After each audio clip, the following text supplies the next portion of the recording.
Hi everyone, मैं हूं आंचल पाठक और 5 पैसा में आपका स्वागत है। मैं हमारी ऑडियंस को एक बिग थैंक यू बोलना चाहूंगी हमारे ब्रांड न्यू वेबिनार को ज्वाइन करने के लिए।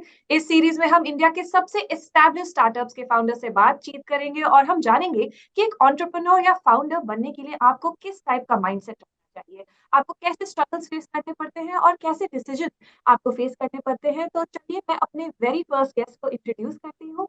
मुझे आज ज्वाइन कर रही है डीना जेकब।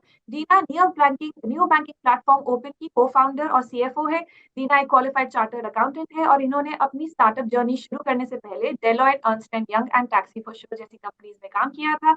अगर हम बात करें ओपन की, तो जैसे मैंने कहा, ये एक न्यू बैंकिंग प्लेटफॉर्म है जो एसएमईज और स्टार्टअप्स के लिए बना है और उनको डिजिटल बैंकिंग सर्विसेज प्रोवाइड करता है। Deena, thank you so much for taking out time from your busy schedule and joining us today. And we'll just have a light chit chat. We really want to focus on your journey and talk about how you got here. So, first of all, just tell me, how are you doing today? How are things? How's life? Thank you so much, Anshul. And this is an amazing opportunity to interact with you and all the audience out there. Hello. And I'm doing great today.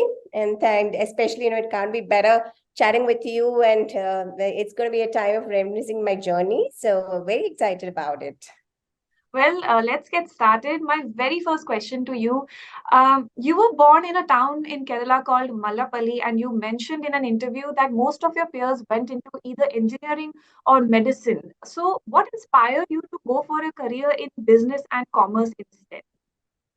Anshul, I think as a kid, I always wanted to do something which is very different, something which you don't see as a norm. And that has been one thing, even in the day-to-day activity that I generally used to follow, and which I'm sure my parents weren't very happy about it, but they managed, I must say.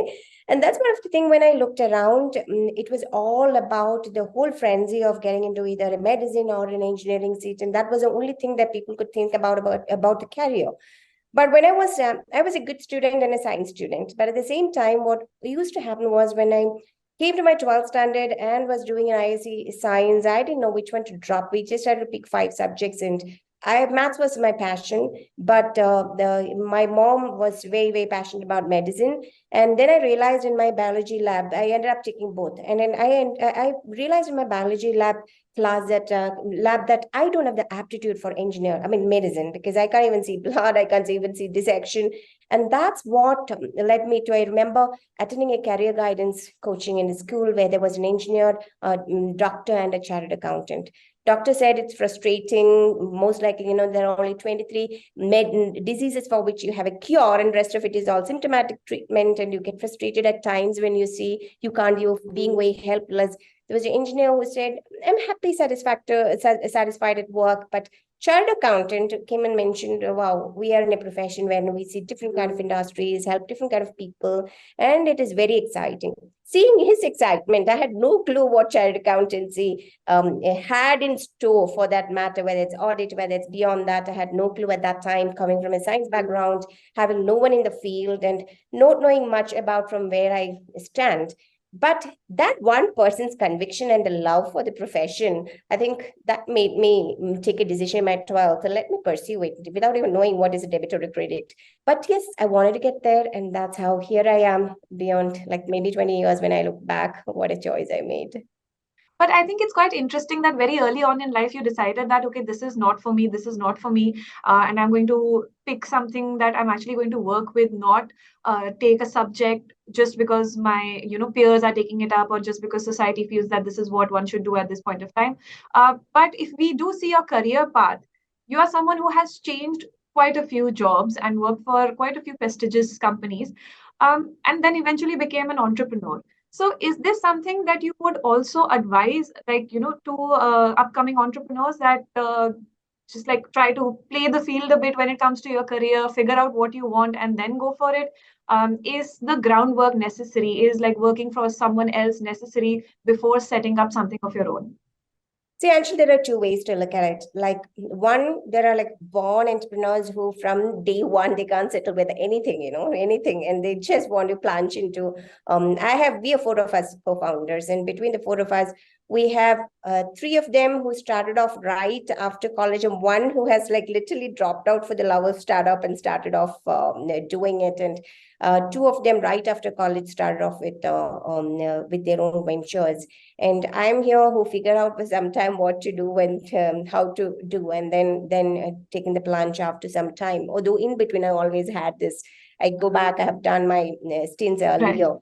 So both of that. But what I would do, or what I would advise is that, anybody who wants to build something, there are certain fundamentals you really need to. It's not like you have to work for somebody alone if you want to figure out, but there is an active way in which you have to keep your eyes and ears open to figure out certain fundamentals of building something, solving a problem before you plunge into it. That need not necessarily be taking up a job, but at least, the whole thing of that experience, I would say, experience comes in different forms. And how do you gather that experience and the diversity of experience, and your introspection and learning from that is very, very important, I would say. So how you do it, each person has to have a formula about that. It could be talking to people, it could be reading, it could be like, seeing something and understanding and analyzing the patterns. It could be anything. But as an entrepreneur, you don't have an option other than to actively keep your eyes and ears open, and particularly for look out for problems, look out for the passion, whether you're feeling for it. And that's that's the crux of it. Because if you don't feel for it, you can't analyze, you can't keep on looking for it. And that becomes a basic necessity, I would say. And there was a startup. I mean, my love for startup, last 12 years, I've completely into the startup ecosystem. My love for startup started with one of the stints which I had, which was the longest in my career before getting into startup. And that was from a very early stage of an investment research company in India, which was my typical first brush towards a startup. And that's where I realized I'm more of a troubleshooting kind of person. And in the Right. entire journey, I have discovered and rediscovered myself. And the only thing I kept asking is, do you enjoy doing this? The moment you have that answer, I do enjoy doing this, then you go on doing it. I mean, you don't look at whatever are the problems, you keep solving for that. And there I spent half a decade, and that's the place which taught me I'm a startup person. And there was no looking back after. Right. And speaking of enjoying what you do, let's talk about Open. What inspired you to build this from scratch? What was the gap in the market that you felt that needed to be fixed? So, Anshul, this is again interesting to note that me being a finance professional, last 12 years being associated with startups, I've seen from very close corners how difficult it is for small businesses to run their business, understanding compliances and understanding banking. What's your cash flow? There's a whole lot of decision they have to take on a day in and day out basis, and and that decision has to be done basis on the information they have on hand, and how difficult it is to have that information. Simple things like who has to pay me what is not on their fingertips. It's a basic thing that they need to understand. And that's where we realized, and I remember, the interesting story of how I met my co-founders also is like they were on their, all three of them were on their previous startup when I was heading finance for tax for sure. And we had like so many driver settlements to be done on a daily basis. And we were moving from postpaid of their commission on a postpaid basis to a prepaid model, which also means that anytime they are anywhere in the city, anywhere in the part of India where they're applying, they should have an option to just come and put their prepaid if their balance is running down. And then I should be able to immediately recharge. So it's a simple problem, but at the same time, if you look at it, the banking is completely separate from my business systems. I cannot ask the driver every time if they are like 50 kilometers away, you come back and pay me, and then only I'll allow you to be on the road. So these are the simple, scale up problems in terms of different businesses which are coming up right now. And I've seen the canteen problems that's how they came, and, solution that which multiple entities couldn't do. They just came and put together 2, 3 different things, gave a fabulous solution. That's how it journey started, in fact, in terms of getting in touch and being blown away by the experience we had. So what I'm talking about is there has been like all four of us collectively from different angles have faced the problems of banking being somewhere, compliance being somewhere, accounting being somewhere, and then seeing businesses struggle with getting it on a daily basis. And this was the genesis of the entire idea of open, wherein why don't we give them an operating system? We can just log in, run their day-to-day business, bank the money flow, and the entire other part of it talks to each other. They don't have to go here and there and have 10 12 service providers to make sense of what is happening in their business on a day-to-day basis. So this was the single goal with which we started open, and we knew it was not a day one solution that we can bring to the market, and here we are 6 years later. Right. You are obviously very passionate about startups in general, and you also run a startup incubator. Can you tell us something about that? Yes. So, in fact, in all four of us, we, at the core of it, at the heart of it, we have a huge respect for entrepreneurs and soft corner for them also. So that's how that passion, when we looked at it, that's where we thought some of the, especially when you look at some of the tier two cities, so there are various ways. If you look at those areas, there are absolutely stunning ideas which are coming up. There are products which are getting developed, but at the same time, there are few things like, lack of exposure in terms of how you can come out and get into the main channel, how to find the customers, who are impactful, or even to even publicize about what you're doing, right? And even thinking through in terms of different use cases. So that's where we figured out we could probably step in and do something about it. And it fitted in very, very well with one topic that we chose also is like, while we were building Open, which is an operating system for businesses, smaller businesses particularly, we also figured out that this can be embedded into ecosystems. And other businesses they would have created large ecosystems where money flow happens, but that money flow is controlled by different, verticals of payments or pay in and pay out different service providers. So why don't we help them monetize from that? And that's how the embedded finance part came into picture. And that's the place where we played in terms of different sectors who can get benefited from this, and then have another revenue stream or a different business model plugged into what they are building. So that's the area we focused on. And the first batch, we had about 6 startups which are just incubating out of it. And there have been situations, a lot of solutions we could build alongside, and whether it is in agri, whether it is in the banking infrastructure. So there were various sectors from which we could work on with the startups. Right. Welcome. Right. Well, congratulations on the first batch. Sounds like quite a task, but I'm sure all of you did a great job, and I'm sure the startups coming out of it are quite thankful for your support. But one question that you always think about, so startups are very publicized, especially in our country, not only just our country, abroad too. Once you make it big, everyone's talking about you. You're the favorite of the season. Open is the 100th startup to become a unicorn, which again, it's a big deal. I would like to know, once such a big milestone has been achieved, does the industry perception change? Does the client perception change? And if so, then how do you deal with it? Is there a lot more pressure on you at this point of time? Or is this just something that, okay, we have achieved this now, there's 100 more things to be done. But going forward, people will probably look at you differently. Have you felt that? Is there a change in perception? Good question. Great question, Anshel. So it's almost a year since the announcement came, and I can't tell you the whole euphoria that followed. I don't think any of us were prepared for that. It just happened, and it has been a lot celebrated at that point in time. We felt really, really happy about it, excited about it, thrilled about it. But at the same time, as you rightly asked, it was also a reminder there's a whole lot of responsibility sitting on your shoulders, that also comes along with that. I would say that gave a lot of validation part of it. And we have seen people taking the credibility, I mean, both within India and outside, many partners who've known us always remain the same. That's one good thing. And others also started looking at probably, what's there, what is this sector? And I would say that the knowledge about the sector also, what we do also has been slightly on the lower side. Some of them started analyzing more on what exactly this is, because when we talk about just banking or various sectors on the SME side, they have been like, yeah, that's one sector which is there, but probably people wouldn't have looked at it. So these are the areas where people will start looking at what exactly is this, what exactly it is open.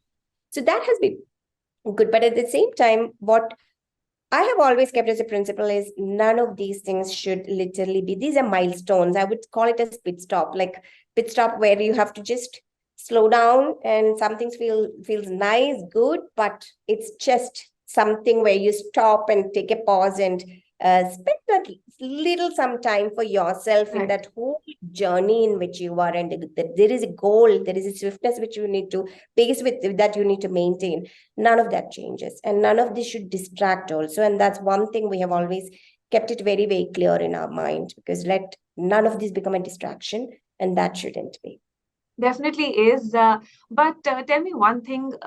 Can you tell us about your biggest struggle in your startup journey? What have you struggled with the most? It can be anything. It can be something functional. It can be something personal. What do you think is your biggest struggle?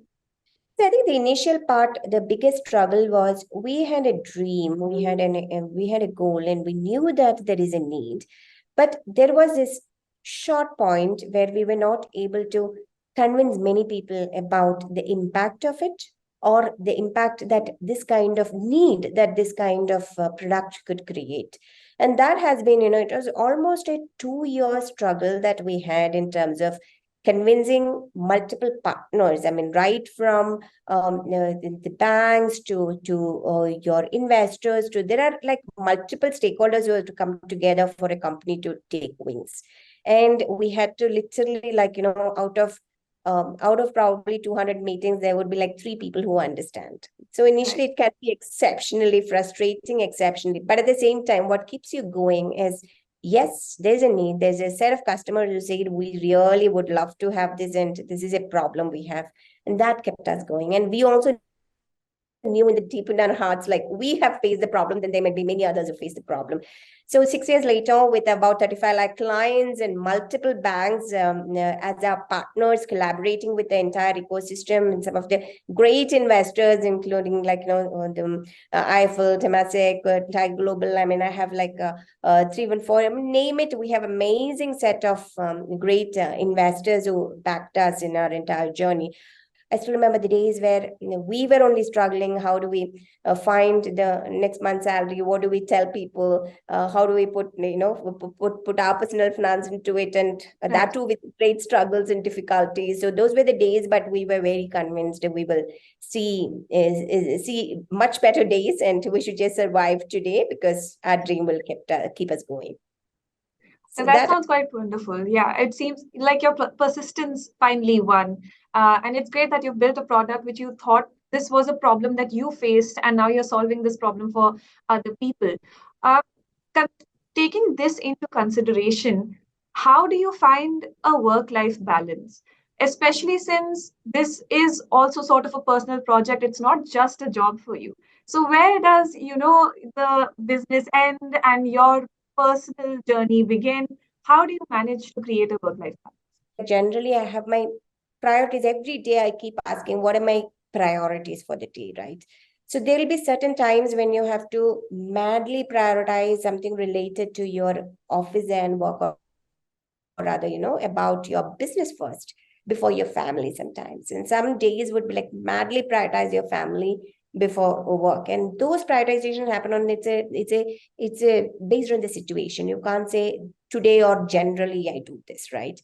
Classic example, the other day, this beginning of this week, my daughter was really unwell. And this has been, probably very rarest of the 1 or 2 days which I have taken off because she was unwell, to be with her. Usually I have a good support system, I leave her. But this time when I looked at the situation, looked at her, I knew that she needed me.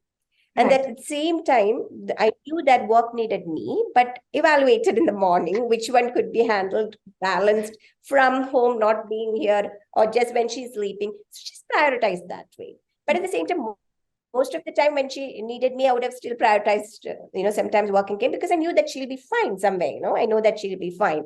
So those are Right. the situations I would say. I wouldn't say it is a balance, but it is all about prioritization, assessing the situation. And sometimes when you have to completely focus on business, there's a burning problem. You really can't, like, have even a distraction, have even like your thought going here or there. There might be math situations wherein you just have to put your head down and probably 24 hours, 48 hours, just work on a problem, get it out of the way, and then look at something else and ensure and be assured that there are people to take care of other things, right? Right. Yeah, I suppose it's more of a day-to-day struggle where you can't really have a set formula. Every morning you wake up, there's a new problem, and you have to either take it head on or prioritize something else. I think that's the only way to deal with it. Um, is there anything that you feel you would like to change? If you could go back into your past, is there anything that you would like to change about your entrepreneurial journey? You did mention that in the beginning it was quite tough to convince people that, okay, this is a product that you need it. You don't know it yet, but you definitely need it. Anything beyond that, any sort of roadblock or any or a way of approaching things that perhaps you think that you and your co-founders could have changed or dealt with better? See, I don't know. Open has been a very journey close to heart and a very enjoyable one. So I'm not very sure I can pick out something which I would have changed because I'm a person who goes with the flow very well and tries to control the situation where I'm not very happy with. So I've actively done that in the last 6 years, and I, for whatever, wouldn't change anything we went through, actually. Right. I also have a slightly cliched question, but if you bear with me, Sure. you you are a woman in finance and also tech. Looking into the industry, the gender ratio is quite uneven. How do you think perhaps somebody like you, and I'm sure there are a lot of women who look up to you as a role model, how do you think you can include more women into the field of finance, more women into the field of tech? Do you, I mean, the startup incubator is a great start, obviously. Do you think there's anything else that you could be doing perhaps to attract more women into this field? Anshul, I think the answer lies with you and me. I think, there is all of us who need to support each other and support women also. Because what I see in India is while I've been very fortunate to have an exceptionally cooperative family, as encouraging and supportive family, right from my childhood to now when I look at my husband and their family, how they have been encouraging and giving a great support in terms of ensuring that I'm in inactive work or actively contributing in the other sphere apart from just being in the family, right? But still, I think in India also society plays a great role in terms of wherein we put that pressure on women in terms of these are the things you need to take care of the family, and if you ignore this, you're not safe to be good enough, right? So those kind of situations, and then there are also the other part as an employer when we are looking at different environment. A simple thing was like, as I mentioned, I went through my pregnancy in my office, and that we had a very small 1,600 first office which we are a part of, and we had, I remember the kind of facilities. That's when I realized, oh my goodness, I mean, when they come back after work also, I mean, after probably this kind of the baby time, all of these, we don't have the environment. While the government has also given a lot of facilities, there's an environment that the entire ecosystem has to support too. And that's where, if you have, we still tend to ask, including me, I'm also guilty of, right? An entire employer, we start matching in terms of which stage of life they are in, which stage of, whether marriageable, just married, about to be pregnant. There are a lot of personal things we also perceive, whether if I recruit at this point in time, what will happen? Instead of thinking, how can I encourage and support them? If they are really great, how do I encourage, support them in terms of staying in active work, right? So those kind of things, for example, that's where when we had our new offices built, we always had a mother's room, a childcare, full-fledged. And then during the pandemic, the other thing we also realized, we always talk about creche and all, but what about like 8, 9 year old kids also who can't be alone at home, but at the same time the dad mom has to be, when we started asking them to come back and the schools were not open, that's when Right. we started having a room especially for, like, large older kids also who can just come in, open their book, just study. So there are a whole lot of things we started thinking, like if you look at the environment, while we talk about let us encourage them, let us give them opportunity, there are small little things to start from, which starts from you and me encouraging each person around us. Yeah, definitely that does. And you start at the smaller levels, and then these things tend to snowball and become bigger initiatives, and people tend to benefit from this. So enough work talk. Tell me, I know you have a very busy life, and you've mentioned this before in the interview too, but what kind of hobbies do you dabble in? What do you do for fun? How do you disconnect? Until right now, I don't think I have many other hobbies other than playing with my 4 year old. Right. That and work keeps me entertained full day. But otherwise, I love traveling, and I think that's the biggest therapy. And yeah, reading and traveling are the two things I really do apart from work. That sounds lovely. Before we close the interview, I have a fun little rapid fire round for you. Are you ready? Yes, Okay, fine. So here's the first one. Street smart or book smart? street smart. Bengaluru or Malapalli? What is in Malapalli? I'm in Sorry, Bangalore. Bangalore versus your hometown. Versus that's what heart is in Malapalli, and I'm Yeah, in Bangalore. true, true. Reading or watching Netflix? Reading.